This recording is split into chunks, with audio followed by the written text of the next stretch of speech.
Jane was a young princess who lived in a grand palace with her parents, the king and queen. Though she was loved and cherished, she longed for adventure beyond the walls of her home.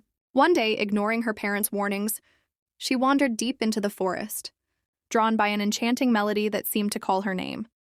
In a hidden clearing, she met a mysterious and regal man, dressed in luxurious robes.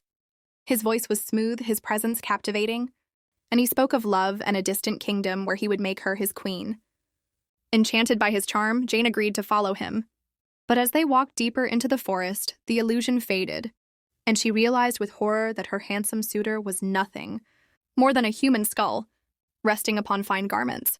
Terrified, Jane wanted to run, but it was too late. She had no way back home, and the Skull Prince led her to a small, crumbling house where an old woman, frail and tired, sat by a weak fire. The woman was his mother, and despite her eerie surroundings, she greeted Jane with warmth. Jane, though frightened, felt a deep compassion for the old woman. She fetched water from a distant well, gathered firewood from the thick forest, and prepared meals over the modest fire. The old woman, touched by her kindness, grew fond of Jane. One evening, as Jane sat by her side, she made a promise. If Jane swore to obey her parents in the future, she would use her powers to send her home. Jane agreed without hesitation. The old woman summoned a shimmering spider, which delicately wove golden threads into Jane's hair, adorning her with intricate braids. She placed anklets on Jane's feet, whispering words of protection. Then she called upon the wind, and a gentle breeze lifted Jane into the air, carrying her away. Jane soared over forests and rivers, the familiar sight of her homeland appearing in the distance.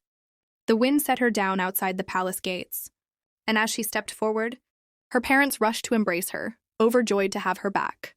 Believing her lost forever, they had mourned deeply. But now they celebrated for 8 days and nights, feasting and dancing in gratitude for her return. The king, moved by his daughter's ordeal, made a decree: no daughter should marry a stranger from a distant land. Not long after, a prince from a neighboring village sought Jane's hand in marriage. This time, she listened to the wisdom of her parents, willingly accepting the proposal.